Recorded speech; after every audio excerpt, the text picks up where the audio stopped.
Well, hello and welcome. I'm glad you're here. Hey, before we get into today's stuff, I'm going to ask you a couple questions just to get the wheels turning. If a student does a homework assignment and gets a 100%, they get everything right, has that homework assignment helped them to develop as a student? Now, what if it was a situation that student always got 100% on their assignments? Did that change your answer a little bit? Let's chew on that in the back of our minds as we go through what we're going to be discussing today. So let's get to it. Welcome. I'm glad you're here. This is On Teaching, of course. If you're brand new, I want you to understand that we are trying to institute some much needed change in education. And we're doing that by challenging the roles of teachers and students to initiate a new dynamic. And that dynamic needs to start in the classroom. That's why we're starting with teachers. Now, this is our last installment of the first series of discussions about a handful of key foundational elements of good teaching. It's just a start. If you haven't either read the first articles or listened to the first few podcasts, and you would like to get all this information in sequence as one builds on the other, go ahead and pause this, or, depending on how you're doing it, pause this podcast or video and go back and read the other blogs, watch the other videos, or listen to the other podcasts. You can find all that information on onteaching.org. But if you don't care how the information comes out and it's all mixed up is okay with you, let's get going, right? Now, when I've been creating all of this first set of content, what's really jumped out at me is that it's really why a teacher does something that makes it effective or ineffective. The why, the beliefs, those those guide the conduct of the teacher, and those really do lead to outcomes that are desirable or less than desirable. And so we really are focusing on why we do things, not so much how we do things. The how is important, but the why is more important. And so often in education, well-intentioned people, both giving advice and taking advice, they really focus on the how to do something. And I kind of suspect that that leaves something to be desired, because we're all individuals. Teachers are individuals. The students are, of course, individuals. We all have a level of autonomy, and even in a bureaucratic institution like education, we are at least in some, significant portions self-governed. And so it's really more important to focus on why we do things than it is how. And so today, the reason I mention that is because we're going to be talking about the last two elements in this list of 7 foundational elements of quality teaching. We're going to be talking about deliberate practice and the actions that follow the practice, which would be reflection and mediation. So in one sense, that's just homework, quizzes, review, and remediation. That's something that probably is happening in probably in every single classroom, right? But I think if we can kind of change some of the dynamic with these things, if we can change our focus of why we're doing these things, or even if we can gain deeper insight into why we're doing things, if we're doing them for the right reasons, we can maybe extract some positive takeaways and really help benefit, it would really benefit our students, and do it by undertaking this course of action. So before we do this last topic, before we put the cherry on the top, let's kind of rehash what we've done so far. So the first thing we discussed was having a clearly defined purpose for your class, and one that is intrinsically valuable to the majority of students. Now, I said one purpose, but really there's going to be multiple purposes to your class. And so having those explicitly understood by your students, really, really important. That's the start. Then you need to make sure that all the expectations placed upon students, all the activities of the class align with that purpose. So we're all heading one direction. Now, once those things are in place, it's really important to have a whole class goal. And that whole class goal is inclusive. It brings everybody on board. Can really help to curb some unwanted behaviors. And it really does set the expectation that everybody can be successful, and that's why we're here, so that every single one of you can be successful. So once that goal's in place, you need a measuring stick, and that's what grades are supposed to be. A grade needs to be well-defined and understood by everybody involved, teachers, or the teacher, of course, but parents, administrators, counselors, everybody needs to understand the grade structure. And the difficulty of earning an ABC, whatever, needs to be at an appropriate level of difficulty for your class. And once all of that is in place, now you have a language that can be used to discuss progress. But it's really important to keep in mind that the grades, the good grades themselves, are not the goal. Those should be reflected, those grades should be a reflection of progress made towards the goal. Once that's in place, then it's important to make sure that students have access to everything that they're expected to know, and we have to train them on how to engage with those materials so that they can develop more self-governance and they can really drive themselves to excellence. Because after all, if they rely on, especially in my case, if what my students are capable of knowing is limited by me, oh man, I feel sorry for them, right? So anyway, we want them to be independent learners. So today's the last one. Today is talking about how we have students engage and then reflect. And so we're going to begin the discussion today talking about deliberate practice. You might be wondering, hey, what is deliberate practice, right?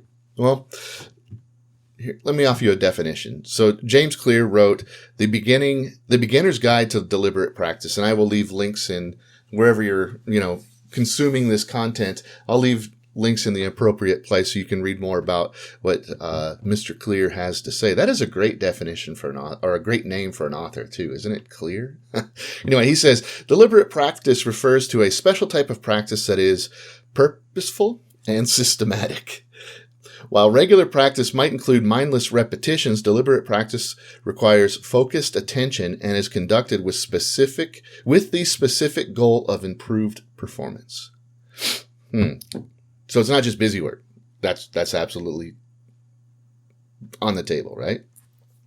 Now, deliberate practice can be homework. It can be studying. It can even be, example problems that are worked out in class. However, most homework and studying and things along those nature really are not deliberate practice because they lack some key elements. As we kind of discussed just a few moments ago, focusing on why determines the quality of the outcomes. So why you assign a homework, why you assign a homework, the reason that you're giving students homework really is going to help you navigate how to craft that homework. And it's also going to navigate how you sell the importance of that homework to your students. And so, we're gonna dig into that a little bit, okay? Now, one of my favorite podcasts is Freakonomics, and they had an entire episode on deliberate practice. The episode came out a few years ago. It was called "How to Become Great at Just About Anything." And once again, I'll give you access to that link so you don't have to look it up if you're interested in hearing it. It's a great episode. But anyway, in the episode, they dove into some of the ideas behind deliberate practice. And the takeaway for education, at least according to yours truly, right, is that a person doing the practice needs to know what it is that they hope to gain from the practice. So in order for homework to be deliberate practice, the student needs to know exactly what it is that they are hoping to gain from that practice. They need to have a very specific focus, and that focus should ultimately lead towards improved performance. Now, let's look at a twofold dynamic that kind of governs how homework works. So the first thing I want to talk about is the student's perception of homework. Just being a teacher and being around students and hearing stories and having been a student myself, of course, my impression is that students generally think that homework is busy work. They believe the overwhelming majority of homework is just busy work, that it really has no meaningful purpose to them. It's just a compliance issue, right? And so I did some research to try to find if anybody had done research along these lines about the perception of homework among students.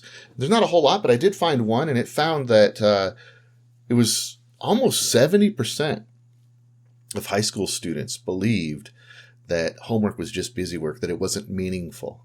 And I'll leave a link to that as well. And so that was kind of an interesting thing, right? Because, well, that was my perception, but sometimes our perceptions don't really match reality. So the other side of the story is what does make students motivated to do homework. There's a lot more information about this. The takeaway is this: when students believe, when they perceive that the homework is really well crafted, that the teacher put thought into what that homework means to the student, how it can help them, then they're far more willing to engage in that homework appropriately. So putting those two things together, here's what we've got. On one hand, we've got an overwhelming majority of high school students that believe homework is meaningless. It doesn't promote meaning, or it doesn't promote their learning. It's really of no use to them. Then on the other hand, you've got the same exact body of students that perceive that if they perceive that the homework is well crafted and it has a good intention, they're going to engage in it. So we've got both of those things, do you see? And so that perception, addressing that perception is absolutely key. The students have to believe that you are not giving them busy work, that homework has a meaning and a purpose. So one of our jobs, and this is a kind of a continual ongoing thing, so we have to train the students. We have to kind of connect the dots. We have to show that when they're doing a good job on their homework, their quiz grades improve. When their quiz grades are good, their test grades improve. We have to connect all those dots. Now, of course, the homework has to be meaningful. Can't be busy work, but that's another issue. So how do you create deliberate practice from your assignments, right? So how do you set it up so that when students aren't doing homework, they're actually participating in a way that could be defined as deliberate practice?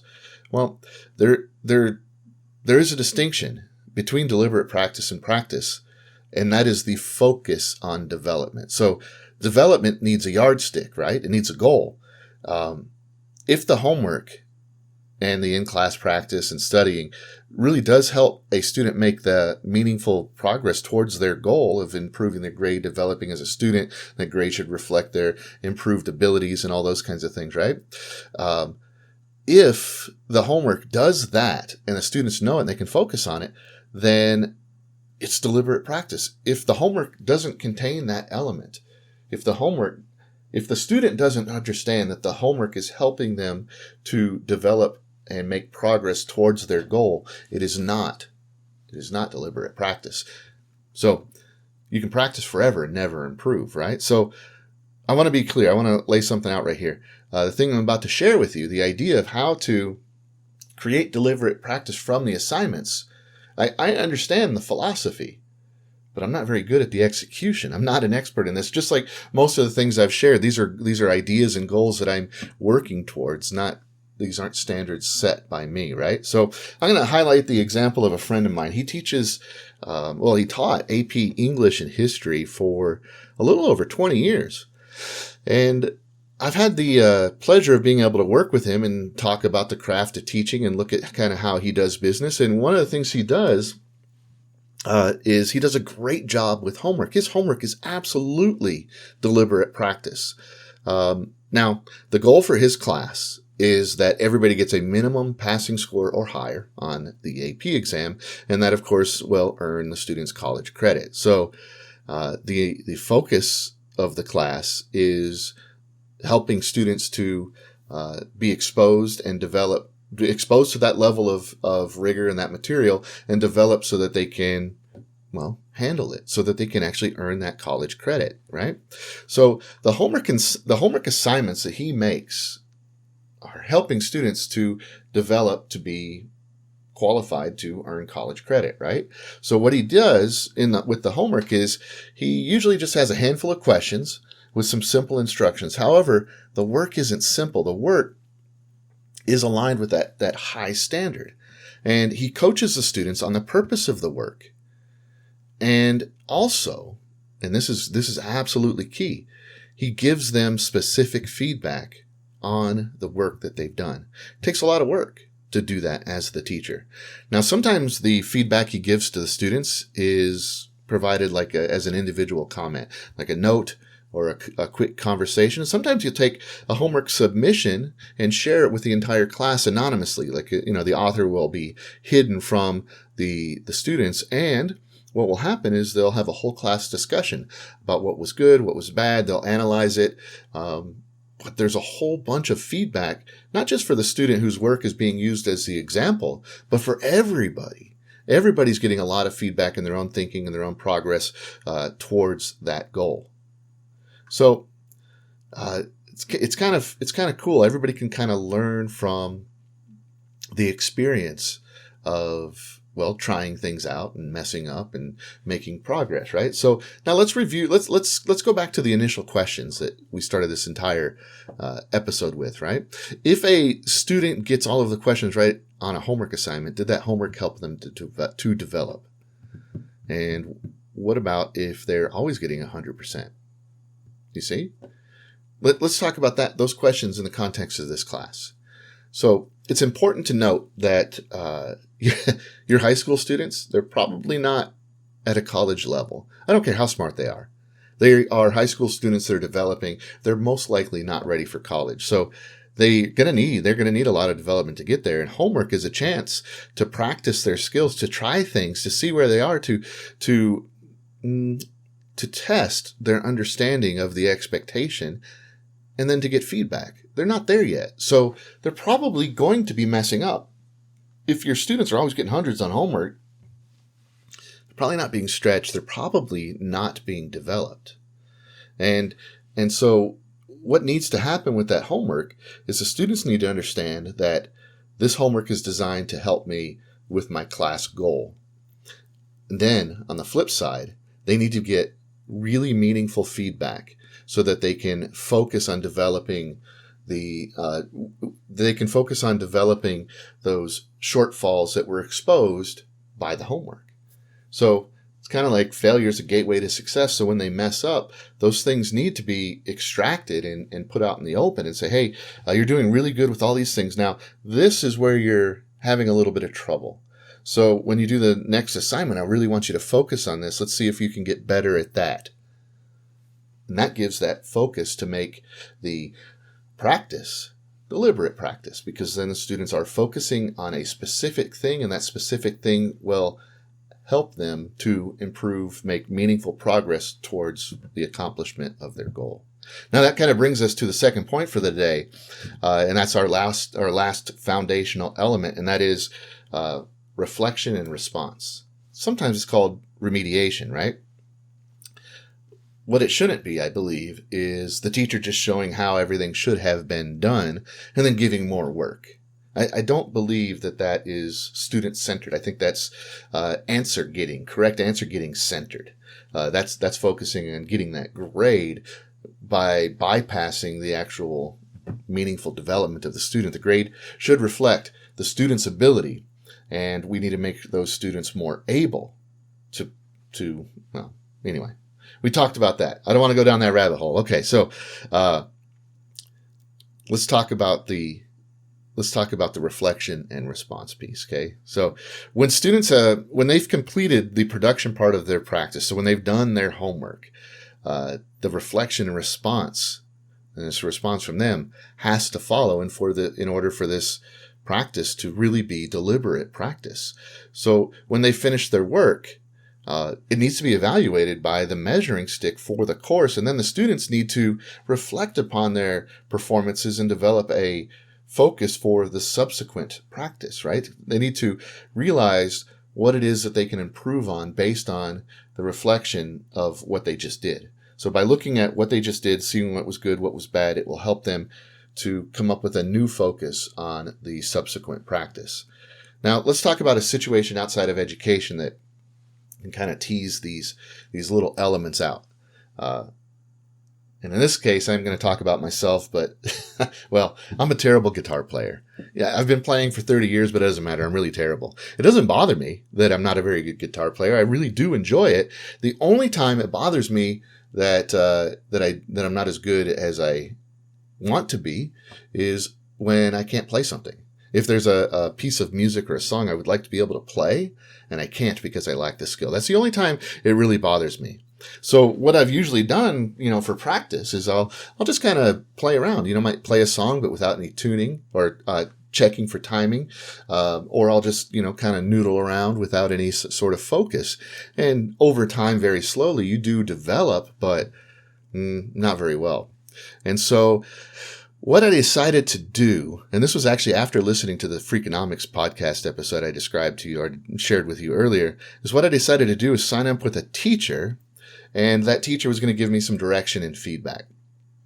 Now, he did. He correctly pointed out what it was that I struggled with, and this struggle manifested itself in lots of different areas of my guitar playing. And so he said, hey, focus on this, and then to help you, what you really need to do is you need to record yourself and listen immediately. So if you're just playing around and playing a song, you can do it and have fun, but listen to it, record it and listen to it. Man, super powerful, because what ended up happening was when I would listen, I would realize, I'm messing up this thing. And it gave me something to focus on. And when I focused on it, then I would retry it, and I would re-listen, and I would evaluate my progress. So my practice became deliberate practice, because I ended up with a specific focus that helped me to improve towards my goal, which was to become a better guitar player, because I enjoy playing guitar. And if you're better at it, then it's more fun. I mean, the things we're good at are always more fun than the things we're not good at, right? All right. So now, let's see if we can apply that same experience to how a student engages in school. So let's say a student comes up to you with the old, hey, why do I have a C? Or, how can I bring my grade up? Well, a potential way to approach this is the same way that my guitar teacher helped me examine my own performances. He put it on me. He's like, hey, this is where you're struggling. This is how you can fix it. Let's try it. So let's do that. The same thing with the students. Let's help them examine their practices and their production. Maybe they're struggling because of some conceptual issues. Maybe it's procedural. Maybe it's just that they're not engaged during class. Maybe they have poor test-taking skills. Whatever it might be, right? Help them to examine all of those things that are involved with becoming a good student, and then picking something, just one thing initially, picking one thing that they can improve on. And then encourage them to use their homework as a way to focus on improving that skill, and then hopefully they're going to start doing that on their own. Now, to help them to do that on their own, it's probably a good idea to follow up really like pretty much immediately that same week. So here's the situation. Kid comes up to you and says, hey, why do I have a C? Well, sit down with them and look at it. Well, why do you have a C? You can look at, of course, all the grades, but that's really not why they have the C. The grades should reflect how they conduct themselves as a student. So dig into it. Is it that they're having trouble taking notes? Are they distracted during class? Do they really struggle with the content? Like they're doing everything right, but the material is really difficult for them. And then, so tease out an area of improvement, and then suggest a way for them to focus on improving in that area, and use homework as a way for them to practice that improvement. But then you need to follow up with them with that continual reflection piece. Ask them, hey, how did that homework go? Did you really focus on this? And if you did, what were the outcomes? Where are we at now? And then you can kind of get them walking down that path. And once they realize the power that deliberate practice has in promoting their own success, they're going to be more willing and more likely to engage in all those habits independent of your guidance and structure. You see? Now, one of the key jobs that we have as teachers is to help students develop as people and as students. And I believe that's true. I believe that's true regardless of your class.